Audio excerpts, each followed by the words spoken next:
Kocaman zirvelerini alıp kara bulutlar,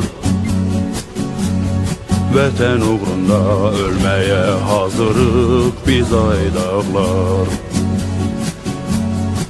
Kocaman zirvelerini alıp kara bulutlar, vətən uğrunda ölmeye hazırıq biz aydaqlar.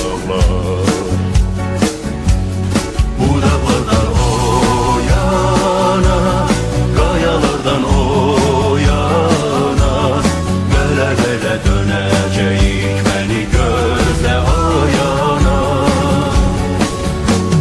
Diz çökərəm qarşında, ölərəm mən yolunda, dərədəsiz dönmərəm, məni gözlə ayana. Yaralı əskər dostunu çinində daşıyanlar,